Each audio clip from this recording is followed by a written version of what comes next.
Good morning, beautiful people. We are reading in the month of December, the opposite of the month of May. We're starting with Peter.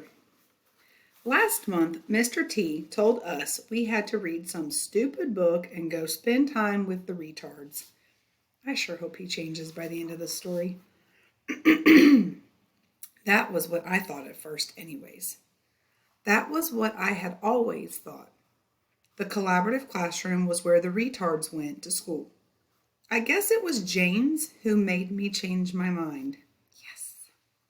I mean, the Summer of the Swans was okay, sort of, but the collaborative classroom wasn't what I thought at all.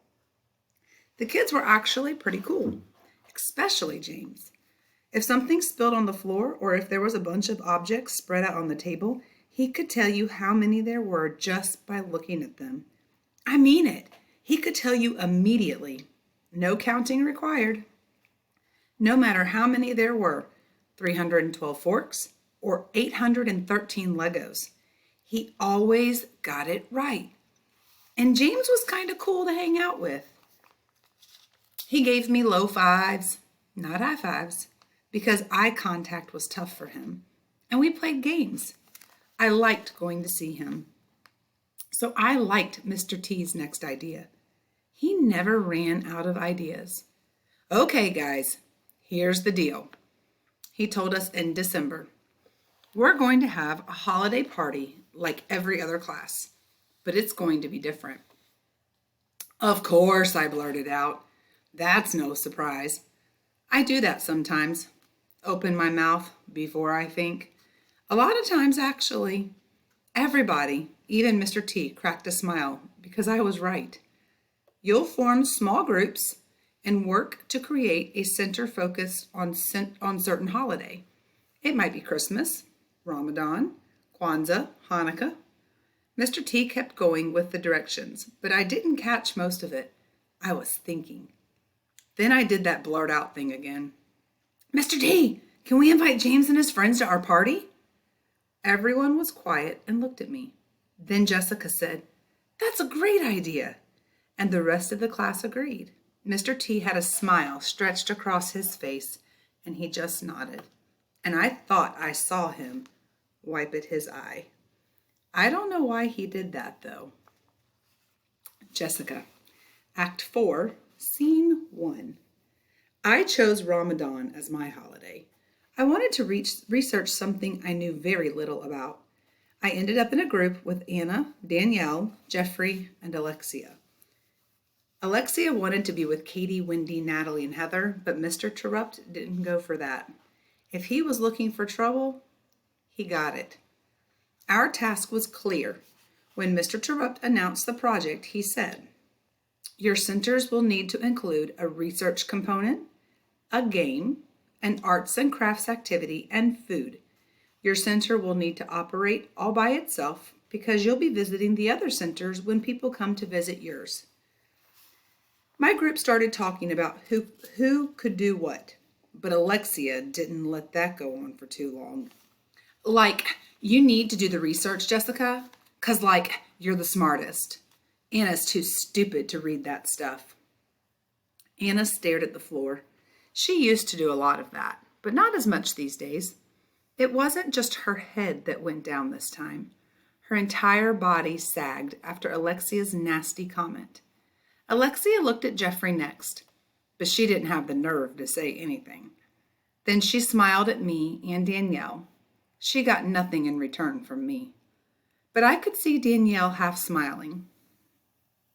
Jeffrey and I collaborated on the research while Anna and Danielle were in charge of designing the arts and crafts activity. I wanted to work with Jeffrey. I had shared my secret with him, and he needed another chance to share his with me. Anna and Danielle had done fine together with the plants, so I knew that they'd work well together this time. Plus, I hoped Danielle would become friends with Anna, despite her grandmother's warnings. Alexia named herself as our group manager. According to her, she was responsible for overseeing all of our work. Or as she put it, I'll just watch and make sure everybody is doing what they're supposed to do. I'll be like our manager. I think she meant boss. We went along with Alexia's grand plan because it was easier to not have her involved in our tasks. But that wasn't good enough for Alexia. No, she tried her best to get everyone mad at each other. That's what she was all about. Act 4, Scene 2. One day during project time, I was meeting with Jeffrey and Anna, discussing how to put our center together. Danielle was nearby, organizing the arts and crafts materials that she and Anna had been working on tirelessly to create. Then Alexia made her move. Like, don't you guys think Danielle should be in charge of the food? Alexia said loud enough for Danielle to hear. I braced myself for what was coming next. I mean, just look at her. Like, she's so fat, she must be good with food. Danielle hurried out of the room. None of us said or did anything. It was as if we thought pretending nothing had happened would make everything better. It didn't. My turn to be hurt came next. Alexia didn't spare me. Act 4, Scene 3. Jeffrey and I decided that making a trivia game about Ramadan was the perfect way for people to learn about our holiday. And what we had researched. It took loads of work. We had just finished writing all of our research as questions on the trivia cards. Enter Alexia. She must have just come from the bathroom. She wore fresh, shiny lip gloss and chewed on a new piece of gum. She paraded over to us with an exaggerated hip motion in her jean skirt and zebra tights, bent down and grabbed some of our trivia cards. She looked them over, but I don't think she read any of them. She snapped her gum that she wasn't supposed to have. Like, nobody's going to understand these questions? She stared right at me. Nobody ever understands you, not with all your stuck-up words. Like, you just want to make everyone else feel stupid. You think you're so smart. She flicked the card at me. That wasn't true. I didn't try to do that. Act 4, Scene 4. Enter Mr. Terupt. Alexia. I looked up. I didn't even know he was there.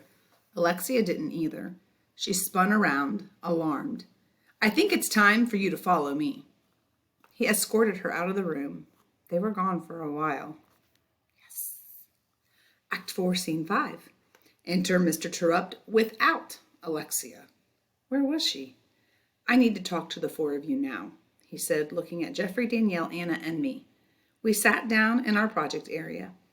I've watched Alexia be unpleasant to you. I hoped that one of you was going to stand up to her and tell her to stop. You didn't. I looked down. I knew I should have done something. I wasn't strong like the friends in my books. If you let people get away with being mean, they're going to keep being mean. You need to stick up for each other. Even Alexia isn't tough enough to make fun of you. Not if all four of you stick together. I could feel Mr. Terupt's eyes on me. He leaned forward, trying to peer up into my face. He tried to make eye contact with each of us. We all stared at the floor. You should be disappointed, he said. You should stand by each other. That's what being friends is all about. Still, we sat quiet. Anna wiped her eyes. So did Danielle. Don't sit and pout, Mr. Terupt said. That's not going to help anything. You need to keep working. Learn from this and don't make the same mistake again. Exit Mr. Terupt. Act 4, Scene 6. What was Jeffrey thinking, I wondered? What were Danielle and Anna feeling? I'm never talking to Alexia again, Danielle said. Me neither, Anna added. That's no better, I said. We don't have to be friends with her, but we can't shut her out. We have to be bigger people. I looked down again. I felt as disappointed in myself as Mr. Terupt did in all of us. I wasn't brave enough. All right, friends, I'm going to stop there. I have a problem-solving question for you today.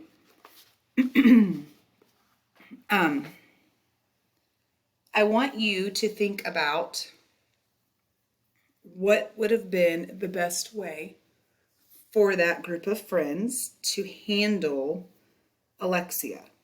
So if you were them, what would you have done? And punching her in the nose, tripping her on her to fall flat on her face is not an option. So we're trying to be bigger people. We're trying to handle the problem in a way that shows that we are more mature and that we know how to problem solve. So I have this problem with Alexia. She's being mean. She's calling names. Like, she is a horrible person. She really needs to do some searching inside herself. What are some ways that you might have dealt with her if you had been brave enough to stand up to her? No violence. No hitting, punching, kicking, karate chopping, spitting in her face. Okay? Being mature young boys and girls, how could you have problem solved? So comment below with some options we could have for dealing with Alexia. See you in a bit. Happy Thursday.